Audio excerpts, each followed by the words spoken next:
সুপ্রিয় শিক্ষার্থীবৃন্দ, আসসালামু আলাইকুম। জাতীয় বিশ্ববিদ্যালয় কর্তৃক অনলাইন ক্লাসে তোমাদের সবাইকে স্বাগতম। আশা করি সকলে ভালো আছো। আজকে আমাদের কোর্সটি ইকোলজি এবং আজকে নির্ধারিত বিষয়টি হলো ইকোলজিক্যাল সাকসেশন। এটা দুটো কোর্সে আমরা শেষ করতে চাই, এজন্য আমাদের আজকের প্রথম ক্লাস আমরা শুরু করছি। আমি ডক্টর হোসনে আরা, সহযোগী অধ্যাপক, প্রাণীবিদ্যা বিভাগ, সরকারি Brajalal college, Khulna. Ecological succession বলতে আমরা কি বুঝি? ইকোলজিক্যাল সাকসেশন বলতে বুঝি জীব সম্প্রদায়ের পরিবেশের সাথে সামঞ্জস্য রেখে যেভাবে টিকে থাকে সেটাই। পরিবর্তনশীল পরিবেশে সময়ের ব্যবধানে জীব সম্প্রদায়ের মধ্যে পরিবর্তন ঘটতে পারে। সময়ের পরিবর্তন এত ব্যাপক যে অনেক প্রাধান্য বিস্তারকারী জীব এখান থেকে পরিবর্তিত বা চেঞ্জ হয়ে বিলুপ্ত হয় এবং নতুন স্পেসিস এখানে এসে জায়গা দখল করে। an orderly process of community change in an unit area. অডমের এর সংজ্ঞা অনুসারে আমরা এটাই বলতে পারি যে কমিউনিটির সম্প্রদায়ের চেঞ্জ। নিচের ছবি দেখলে আমরা সেটা আরো বুঝতে পারবো। বেয়ার রক থেকে লিচেন, সেখান থেকে আস্তে আস্তে প্ল্যান্ট, লিচেন, তারপরে গ্রাসেস, সেখান থেকে শার্পস, তারপর আমরা ওক প্ল্যান্ট, এগুলো পেলাম একবারে ক্লাইম্যাক্স কমিউনিটির মধ্যে। সাকসেশন এর ক্ষেত্রে যে কথাগুলো চলে আসে, এই সাকসেশন শব্দটা প্রথম ব্যবহার করেন হার্ট। এখানে বলেছি পরিবেশী অনুক্রম দীর্ঘকাল ধরে চলার মধ্য দিয়ে ক্রমান্বয়ে স্থিতিশীল অবস্থার দিকে যায় এবং স্থিতিশীল জীব সম্প্রদায়ের আবির্ভাব ঘটনাই হচ্ছে অনুক্রম বা ইকোলজিক্যাল সাকসেশনের আসল লক্ষ্য। সর্বাগ্য সম্প্রদায় অর্থাৎ পায়োনিয়ার যে কমিউনিটি, এটা অনুক্রমের একটি স্বতন্ত্র অস্থিতিশীল অবস্থা থেকে শুরু হয় এবং আস্তে আস্তে অনুক্রমের সর্বশেষ পর্যায়ে যেটা শেষ হয়।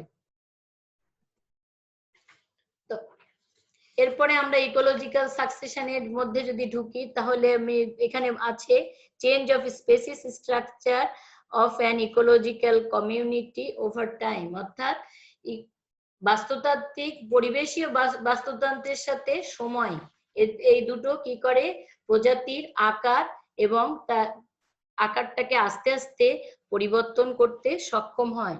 The time scale can be decade or even millions of years after a mass extinction due to some disturbance. কিছু ডিস্টারবেন্স থেকেই দেখা যাচ্ছে কি যে এইটা শুরু হয় এবং সময়ের সাথে, সময়টা কতটা, ইভেন মিলিয়নস অফ ইয়ার্স অর্থাৎ লক্ষ কোটি বছর ধরেও হতে পারে।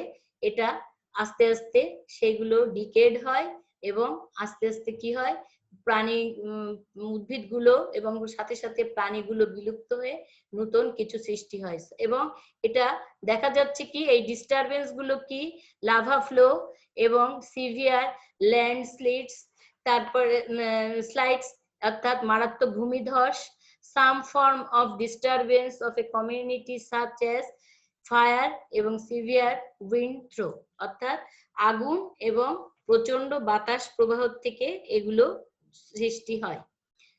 এবং এই যে জিনিসগুলো বললাম সবগুলোই পায়োনিয়ারিং প্ল্যান্টস অর অ্যানিমেলস, অগ্রগামী একটা উদ্ভিদ বা প্রাণী গোষ্ঠী সেখানে প্রথমে বিকশিত হয়, তারপরে ডেভেলপস থ্রু ইনক্রিজিং কমপ্লেক্সিটি, তারা বৃদ্ধি পেতে থাকে সেই কমপ্লেক্স আবহাওয়ার সাথে সাথে, এবং লাস্টে যে কি হয় তারা কত দূর থাকবে সেটা স্থির করে সময়, এবং সে সময়ের সাথে ক্লাইম্যাক্স কমিউনিটিটা স্থিতিশীল হয়। এখানে ইকোলজিক্যাল সাকসেশনের সাথে যে জিনিসগুলো জড়িত তার মধ্যে প্রথমেই আছে কমিউনিটি। কমিউনিটির মধ্যে আমরা কম্বিনেশন অফ ডিফারেন্ট পপুলেশন, জনগোষ্ঠীকে পাচ্ছি, আর পপুলেশনের মধ্যে আমরা পাচ্ছি group of individual of a particular species, নির্দিষ্ট কিছু প্রজাতির কিছু ও ইন্ডিভিজুয়ালকে আমরা পাচ্ছি। A community is an ecosystem, the community ecosystem is an ecosystem, এরা নট স্টেবল, প্রথমে এরা স্টেবল থাকে না, স্থিতিশীল থাকে না। Pass through many developmental stage and definite sequence, এবং বর্ধনশীল পর্যায় দিয়ে এগুলো অতিক্রম করে এবং আস্তে আস্তে একটা নির্দিষ্ট দিকে এরা এগোতে থাকে। Generally from simple to complex, সরল থেকে এটা জটিল অবস্থার দিকে যায়, পিকচারে আমরা সেটাই দেখতে পাচ্ছি। এখন যদি হিস্ট্রি অফ সাকসেশন বলি, তাহলে ফরাসি প্রকৃতিবিদ এডি লে মিলি তিনি প্রথম এই সাকসেশন শব্দটি নিয়ে আসেন। কনসার্নিং যুক্ত থাকে কোথায়, কার সাথে? ভেজিটেশন ডেভেলপমেন্ট, অর্থাৎ উদ্ভিদের বৃদ্ধির সাথে আফটার ফরেস্ট ক্লিয়ার কাটিং এর মাধ্যমে।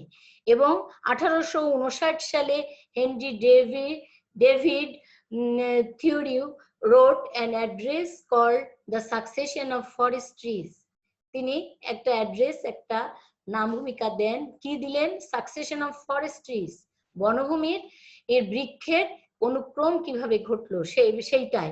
এবং এটা তিনি describe succession is an oak pine tree, oak pine tree এর সাকসেশনটা তিনি বর্ণনা করলেন। এছাড়াও আছেন অস্ট্রেলিয়ান উদ্ভিদ বিজ্ঞানী, তার নাম হচ্ছে অ্যান্টন কার্নার। তিনি পাবলিশ করলেন ডানিউব রিভার বেসিনে 1863 সালে কিভাবে উদ্ভিদ সাকসেশন অনুক্রম ঘটেছিল সেটা তিনি স্টাডি করলেন এবং পাবলিশ করলেন, দেখালেন সবাইকে প্রকাশ করে। ক্যারেক্টারের মধ্যে যদি আমরা ঢুকি যে সাকসেশনের চারিত্রিক বৈশিষ্ট্যগুলো কেমন? Progressive increase in the total matter of community, সমস্ত সম্প্রদায়ের একটা ইনক্রিজ মানে বৃদ্ধি হতে থাকবে, প্রগ্রেসিভ মানে বর্ধন পর্যায়ের একটা আস্তে আস্তে পরিবর্তন হতে হতে একটা প্রগ্রেসিভ দিকে, প্রগতিশীল দিকে এটা যেতে থাকবে। there is tendency for increase nutrient conservation as slow loss of nutrients, এবং এক্ষেত্রে যে পুষ্টিটা সংরক্ষিত হবে বা বৃদ্ধি পাবে সেটা আস্তে আস্তে স্লো লস অফ নিউট্রিয়েন্টস, সেখানেও পুষ্টি হারাতে থাকবো কিন্তু আস্তে আস্তে। Number of trophic levels increase, এবং দেখা যাচ্ছে কি ট্রপিক স্তর আস্তে আস্তে এই ক্ষেত্রে বাড়তে থাকবে। Population of decomposer components become significant, এবং জনগোষ্ঠীতে ডিকম্পোজার কম্পোনেন্টস বিয়োজকের যে উপাদানগুলো সেগুলো আস্তে আস্তে বেশ সমৃদ্ধ হবে। Community becomes more diverse in terms of number of species and their balance. ওই প্রজাতির সংখ্যা এবং তাদের ভারসাম্য দিয়েই সম্প্রদায়টা আস্তে আস্তে ডাইভার্সিটিতে ভরে যাবে, বৈচিত্র্যময়তায় ভরবে। The community become more heterogeneous, এরপরে হবে, এবং সিম্পল ফুড চেইন থেকে আস্তে আস্তে পরিবর্তিত হয়ে জটিল ফুড চেইনের দিকে আমরা যেতে থাকবো সাকসেশনের ক্ষেত্রে। টাইপস অফ সাকসেশন এর ক্ষেত্রে আমরা যে ক্লাসিফিকেশনটা দেখি এখানে, সে ক্লাসিফিকেশনটা প্রথমেই আছে প্রাইমারি এন্ড সেকেন্ডারি সাকসেশন। এটা হচ্ছে শুরু দিয়ে বা সূচনা দিয়ে আমরা যদি বলে থাকি তাহলে এভাবেই ভাগ করি। পরে আছে অটোজেনিক ও অ্যালোজেনিক সাকসেশন, এটা বেসড করে তার কারণের উপর নির্ভর করে। অটোট্রফিক এবং heterotrophic succession based on community, সম্প্রদায়ের উপর নির্ভর করে এটা গড়ে ওঠে। এবং হাইড্রোসেরি এবং জেরোসেরি, এটা সে কোথায় থাকবে সেই সাবস্ট্রাটামটার উপর নির্ভর করে হাইড্রোসেরি এবং জেরোসেরি এই দুভাগে আমরা ভাগ করি। অ্যালোজেনিক সাকসেশন, অ্যালোজেনিক সাকসেশনে আমরা যে জিনিসটা দেখি এক্ষেত্রে জীবের অপসারণ প্রতিস্থাপন পরিবেশের প্রতিক্রিয়ার ফলে না হয়ে অন্য কোনো বাহ্যিক উপায়ে ঘটে থাকে বলে একে আমরা অ্যালোজেনিক সাকসেশন বলি। যেমন হারিকেন, বনভূমিতে আগুন লাগা, তারপরে আছে বন্যা, আর যে কোনো পরিবেশীয় পরিবর্তন। আর অটোজেনিক সাকসেশন, অটোজেনিক সাকসেশনটা অধিকাংশ ক্ষেত্রে অনুক্রম সূচিত হলে জীবের সঙ্গে পরিবেশের প্রতিক্রিয়া ঘটে, ফলে জীব পরিমণ্ডলে পরিবর্তন সাধিত হয়। অবশেষে ওই এলাকায় পূর্বে সৃষ্ট জীবটাকে রিপ্লেস করে নতুন জীবের আবির্ভাব ঘটানোর ফলেই অটোজেনিক সাকসেশনটা সম্পন্ন হয়। এক্ষেত্রে দেখা যাচ্ছে যে ট্রি শেডিং এবং killing plants and underneath that require high Sunlight. এভাবে ছায়াযুক্ত গাছগুলোকে যদি আমরা কেটে বা করে আমরা কি করতে পারি, লাইট সানলাইটটাকে বেশি পরিমাণে পেতে পারি। এর থেকে আমরা কি পাই, প্রাইমারি এবং সেকেন্ডারি সাকসেশন বা প্রাথমিক ও সেকেন্ডারি অনুক্রম পেয়ে থাকি। এটার মধ্যেই সেটা অন্তর্ভুক্ত।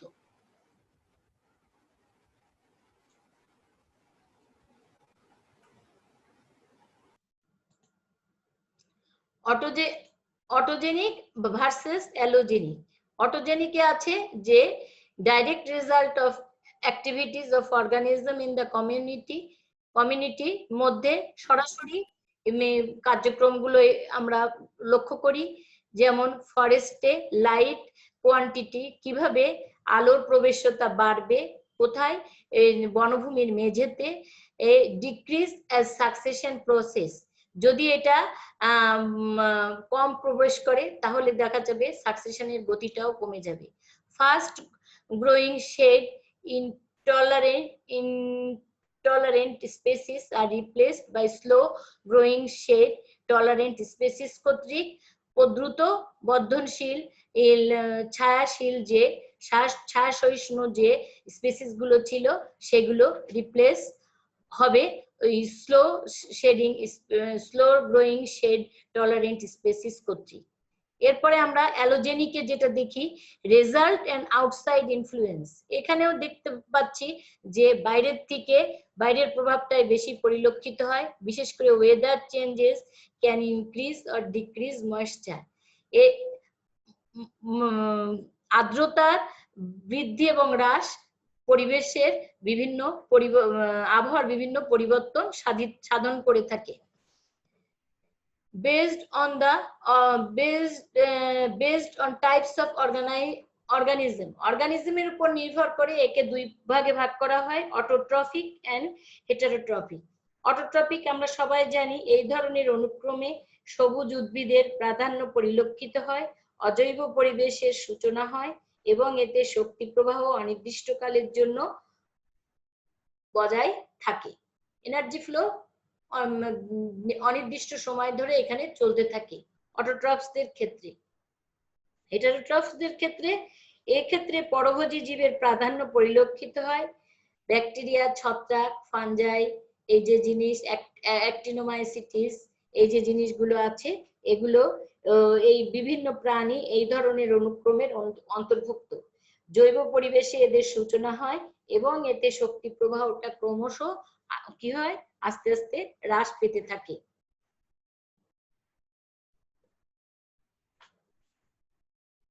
Process of succession.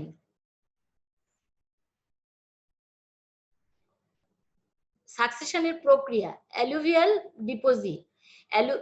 অ্যালুভিয়াল ডিপোজিটে দেখা যাচ্ছে যে এখানে পলিমাটির মাধ্যমে কিভাবে দেখা যাচ্ছে এখানে river flowing river and river এলাকায় কিভাবে পলি পড়ছে, স্যান্ড পড়ছে, পড়ে যে ডিপোজিটটা সৃষ্টি করছে সেখানে আস্তে আস্তে প্ল্যান্ট এবং উদ্ভিদ, এগুলো আরো হবে নিউ এস্টুরিয়ান ডিপোজিট।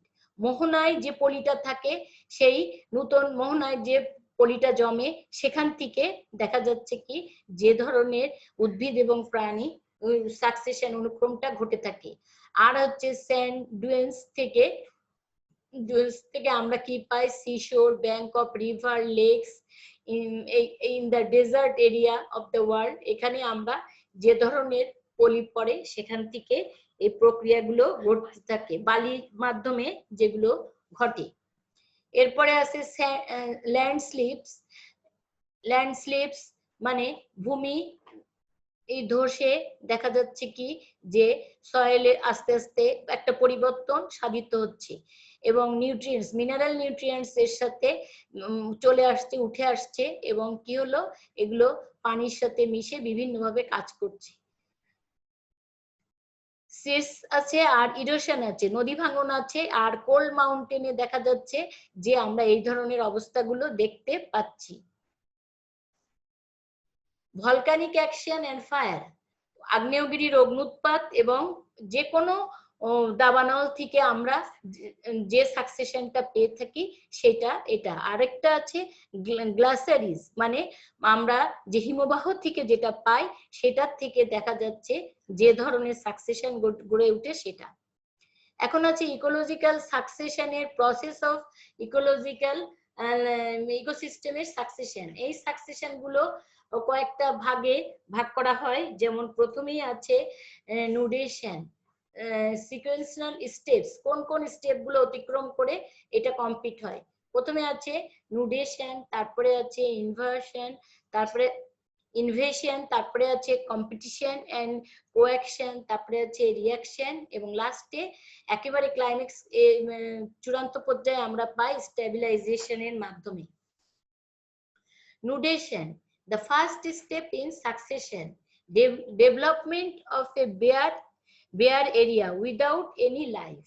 তাহলে এখানে কি হচ্ছে, একেবারে যে এলাকাটা পরিত্যক্ত ছিল, যেখানে কোনো জীবনের সন্ধান ছিল না, সেই এলাকায় এটা হয়। এবং কজেস বাই নুডেশন, এটা নুডেশনটা কি কারণে ঘটে, সে ঘটে হচ্ছে টপোগ্রাফিক কারণে ঘটে, ক্লাইমেটিক কারণে ঘটে এবং বায়োটিক কারণে ঘটে। এরপরে আছে ইনভেশন, এটা হচ্ছে এই ইকোলজিক্যাল সাকসেশনের সেকেন্ড স্টেজ। এখানে successful establishment of a species in a bare area. এখানে সেই একই পরিত্যক্ত স্থানে কি হলো, সাকসেসফুল এস্টাবলিশমেন্ট, একেবারে সাফল্যজনকভাবে প্রজাতিগুলো স্থাপিত হলো। এরপরে invasion is completed in 3 steps, migration, ecesis and aggregation. এখন মাইগ্রেশন মানে আমরা সবাই জানি অনুপ্রবেশের প্রাথমিক পর্যায়কে বলা হয় পরিভ্রমণ বা মাইগ্রেশন।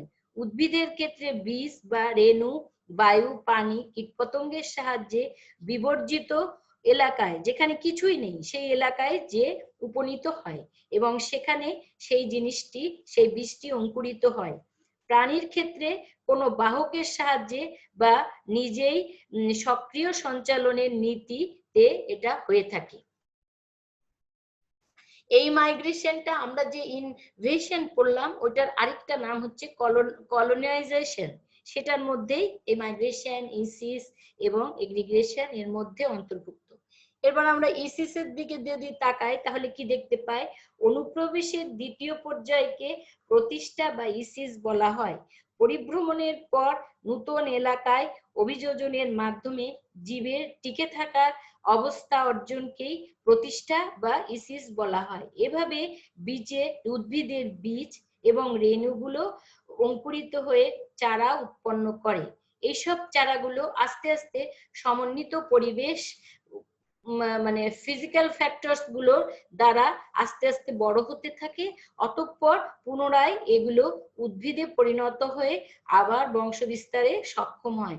ফলে উক্ত এলাকায় প্রজাতি সদস্যগুলো প্রতিষ্ঠা লাভ করে।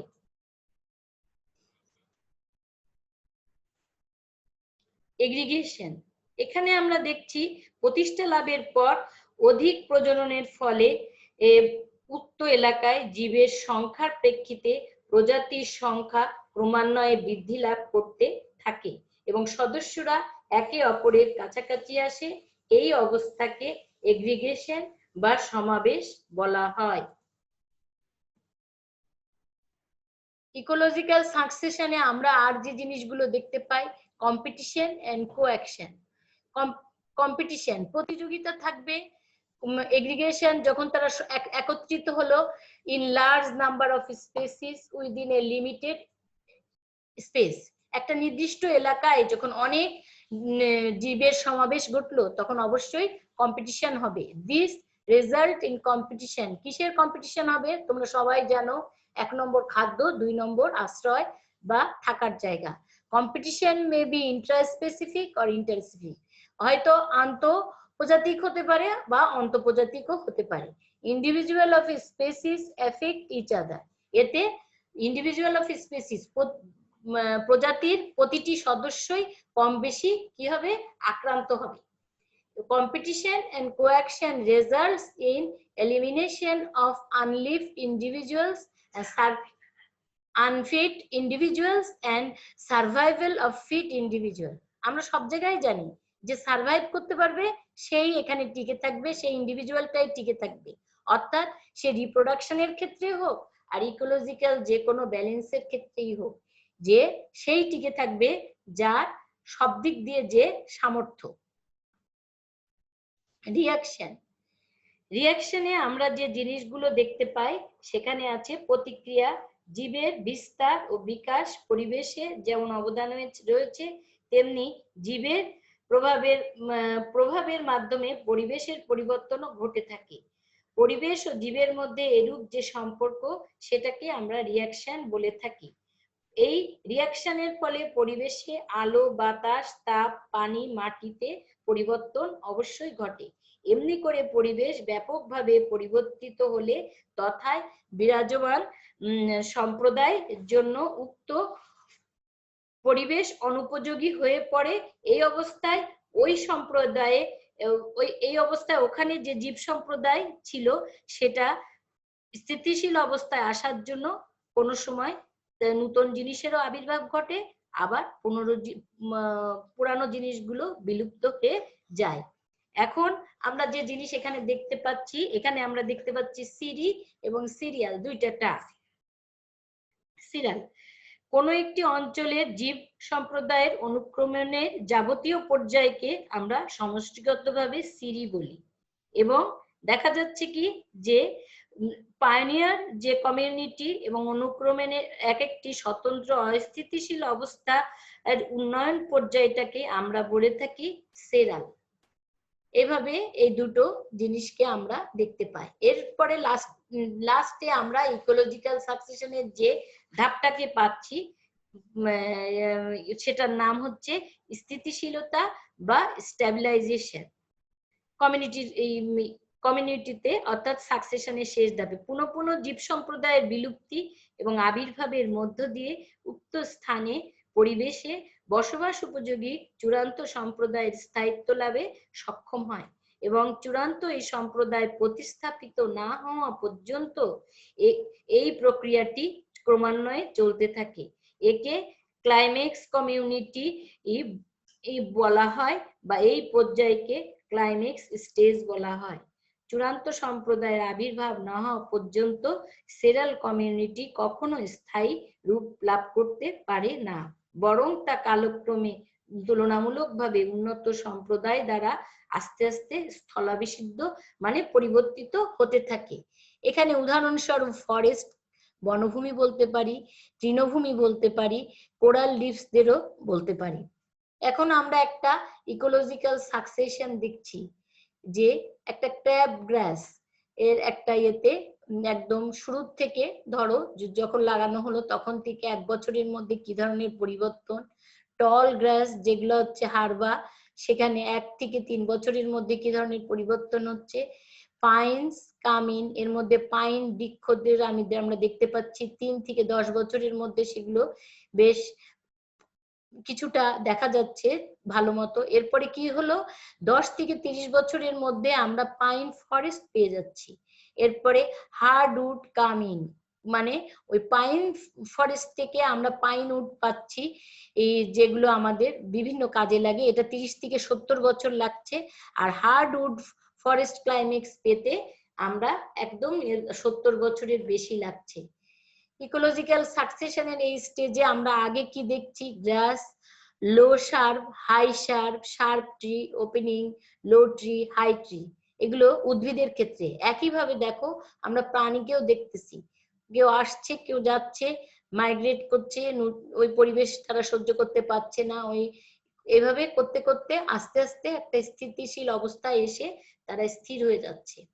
এখন ফ্যাক্টরস এফেক্টিং ইকোলজিক্যাল সাকসেশন, যে ফ্যাক্টর গুলো ইকোলজিক্যাল সাকসেশনের সাথে জড়িত সেগুলো হচ্ছে জৈবিক এবং অজৈবিক। অ্যাবায়োটিক ফ্যাক্টরের মধ্যে আমরা যে জিনিসগুলো দেখতে পাই সেগুলোর মধ্যে আছে টপোগ্রাফি, তারপরে আছে সয়েল এন্ড ক্লাইমেট। টপোগ্রাফি হচ্ছে বিভিন্ন দিক দিয়ে এই ফ্যাক্টরটা জড়িত। পানি, হিমবায়ু, বায়ু প্রবাহ, যে কোনো কারণে দেখা গেল আগ্নেয়গিরি, মাধ্যাকর্ষণ শক্তি, এর থেকে কি হয়, উচ্চভূমির থেকে মাটি ক্ষয়, নিম্নভূমিতে স্তূপীকৃত হয় এবং ভূসংস্থানিক কারণে এটা হয়ে থাকে। ফলে যেখানে জীব বিবর্জিত বসতি সৃষ্টি হয়। প্রথমে জীব বিবর্জিত একটা বসতি সেখানে ফর্ম করে। এরপরে আছে সয়েল। সয়েলে দেখা যাচ্ছে সয়েলের টাইপ আছে, তার হাইড্রোজেন আয়নের মাত্রা আছে, তারপর আর্দ্রতা আছে, এগুলো প্ল্যান্টের উপর সরাসরি এফেক্ট করে। এর যেমন ড্রাই কন্ডিশনে কেমন হবে প্ল্যান্টটা, তার যেখানে আর্দ্র সেখানে কেমন, সেই মাটিতে কেমন প্ল্যান্ট হবে, এগুলো আমরা বুঝতে পারি। ক্লাইমেট বা জলবায়ু, রেনফল, টেম্পারেচার, বৃষ্টিপাত এবং তাপমাত্রা, সাথে সাথে উইন্ড মানে বাতাস, এরা ইকোলজিক্যাল সাকসেশনের ক্ষেত্রে বা অনুক্রমের ক্ষেত্রে খুব গুরুত্বপূর্ণ ভূমিকা পালন করে থাকে। আর biotic factors interact and competition, interact করে বা মানে ইয়েগুলো, জীবিত উপাদানগুলো তারা ইয়েতে কমিউনিটিতে দেখা যাচ্ছে ইন্টারঅ্যাক্ট করে পরস্পরের সাথে। পায়োনিয়ার স্পেসিস, অগ্রগামী যে প্রজাতিগুলো সেগুলো থাকে। আস্তে আস্তে কি হয়, diversity increase, competition increase, dominant species only sustain, remaining species will die. মানে এই কম্পিটিশনে যেগুলো বৃদ্ধিপ্রাপ্ত হয়, যেগুলো আর একটা স্পেসিসকে ডমিনেট করে, মানে তার উপর সে প্রকট হয়ে তার অস্তিত্ব দেখাতে পারে, এইভাবে কি হয়, only sustain maintaining species will die. এবং দেখা যাচ্ছে কি, যেগুলো টিকতে পারলো না, মারা গেল, সেইগুলো ধ্বংসপ্রাপ্ত হয় এবং দেখা যায় যারা টিকে থাকে তারা ডাইভার্সিটিটাকে বেশ বাড়িয়ে তোলে। এখন আছে প্রাইমারি সাকসেশনের ক্ষেত্রে আমরা কি দেখছি, লিচেন্স এন্ড মসিস। লিচেন্স মানে আমরা জানি এখানে হচ্ছে লাইকেন এবং moss, grass and small shrub, হচ্ছে ঘাস এবং শার্প গুলো, তারপরে হচ্ছে large shrub and small trees, এরপরে আসছে লার্জ শার্প আসলো এবং সাথে সাথে ছোট ছোট বৃক্ষগুলো আসলো, লার্জ ট্রি আসলো।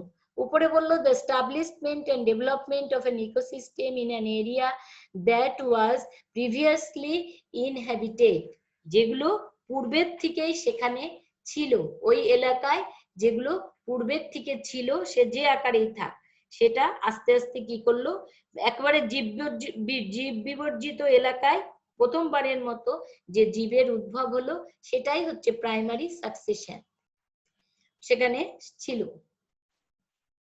এখন প্রাইমারি সাকসেশনের ক্ষেত্রে আমরা যে জিনিসটা দেখছি, প্রথমে বেয়ার রক, প্রথমে আমরা কি দেখছি, রক দেখছি, শিলা, তারপরে লিচেন্স, মস, লাইকেন, এগুলোকে দেখছি। স্মল অ্যানুয়াল প্ল্যান্টস এন্ড লিচেন্স, মানে বার্ষিক যে প্ল্যান্ট গুলো আমরা দেখতে পাচ্ছি ছোট ছোট, তার সাথে মস আছে। এরপরে আছে perennial herbs and grasses, perennial মানে বহুবর্ষজীবী যে হার্ব গুলো, এবং সাথে সাথে ঘাস আছে। গ্রাসেস, শার্পস, শেড, ইনটলারেন্ট ট্রিজ, সাথে সাথে ঘাসের সাথে সাথে কি জন্মালো, হার্ব থেকে এবার শার্প, এবং শেড টলারেন্ট ছায়া সহনশীল গাছগুলো, ইনটলারেন্স ছায়া সহনশীল নয় এই গাছগুলো দেখা দিল। এরপরে আছে শেড টলারেন্ট ট্রিজ, সহনশীল গাছ। আমরা ক্লাইমেক্স কমিউনিটির মধ্যে লাস্টে এসে, প্রথমে ছিল পাইনিয়ার, ওই যে বেয়ার রক, লিচেন, ওগুলো ছিল পাইনিয়ার স্টেজ। এবার থেকে আমরা যখন গ্রাস, শার্প এগুলো পেলাম, এগুলো ইন্টারমিডিয়েট স্টেজ। আর ক্লাইমেক্স কমিউনিটিতে এসে আমরা পেলাম, এই হতে সময়ও নিল অনেক দিন, হান্ড্রেডস অফ ইয়ার্স। এরপরে আমরা প্রাইমারি সাকসেশনের ক্ষেত্রে কি আছে, সাইটস অফ ভলকানেস, তারপরে আছে আরো যে জিনিসগুলো আছে এখানে, ল্যান্ড স্লাইডস আছে, ফ্লাডিং আছে, এগুলো এখানে দেখা গেল কি, যে এই primary succession begins in place without any soil, যেখানে কোনো মাটি ছিল না, সেগুলো আস্তে আস্তে ভলকানিক অ্যাকশন বলো, ভূমিধস বলো, বন্যা বলো, সেখানে আস্তে আস্তে লিচেন গ্রো করলো, মস গ্রো করলো, পাইনিয়ার স্পেসিস গুলোকে আমরা পেলাম। এভাবে পাইনারি স্পেসিস এর মধ্যে ওই দেখো লিচেন্স গুলো break down rock to form soil. এই আস্তে আস্তে ওরা কি করলো, ওই শিলাগুলোকে ভাঙছে, ওই এগুলো লাইকেন গুলো, এবং ভেঙে মাটিতে পরিণত করছে। Low growing moss plants trap moisture and prevent soil erosion. এভাবে তারা কি করছে, মাটির ভাঙন গুলোকে রোধ করছে এবং আস্তে আস্তে প্ল্যান্ট গুলো বর্ধিত হচ্ছে। প্রাইমারি সাকসেশনে এখন আমরা যেগুলো পাচ্ছি, soil starts to form and leaching, the forces as leaching and the forces of weather and erosion help break down rocks into smaller pieces. রকগুলোকে ছোট খণ্ডে রূপান্তরিত করলো। when lichens die, যখন লাইকেন গুলো মারা গেল, they decompose, সেগুলো আবার মাটির নিচে জমা হলো, adding small amount of organic matter, আমরা অল্প পরিমাণে কিছু জৈব যৌগ এখান থেকে পেলাম, rock to the rock to make soil. এভাবেই ওখান থেকে মাটি ফর্ম করলো। Simple plants like mosses and ferns can grow in the new soil. এই থেকে আবার আমরা নতুন মাটি পেলাম। মসেসের একটা মস জাতীয় এর আমরা একটা ছোট পিকচার দেখলাম। Primary সাকসেশনে the simple plants die, সরল উদ্ভিদগুলো মারা যাচ্ছে, adding more organic material nutrients to the soil. ওরা আরো মাটিতে আরো পুষ্টির সন্ধান করে গেল, মরে যে ডিকম্পোজ হয়ে। দ্য সয়েল লেয়ার থিকেন্স, এভাবেই মাটি পুরু হতে শুরু করলো এবং grasses, wild flowers and other plants begin to take over. এভাবে ঘাস, বন্য ফুল এবং অন্যান্য প্ল্যান্ট গুলো আস্তে আস্তে টেক ওভার করলো, আস্তে আস্তে আমরা শুরু হলো এবং তার থেকে টেক ওভার করলো, আসলো এবং তার থেকে আস্তে আস্তে যেতে থাকলো। এবার প্রাইমারি সাকসেশনের এই ক্ষেত্রে আমরা দেখছি দিস প্ল্যান্টস ডাই, ওই গাছগুলো মরে যাচ্ছে এবং they add more nutrients to the soil, এবং তারা মাটিতে আরো পুষ্টি রেখে গেল। Shrubs and trees can survive না। এভাবেই শার্পগুলো, তার থেকে বড় বৃক্ষগুলো এভাবে টিকে থাকার ক্ষমতা অর্জন করলো। এখানে যখন ওগুলো শার্প এবং ট্রি গুলো গ্রো হলো, তখন আমরা কি দেখতে পাই, ইনসেক্টস আসছে, স্মল বার্ডস আসছে, ম্যামালস আসছে, have began to move into the area.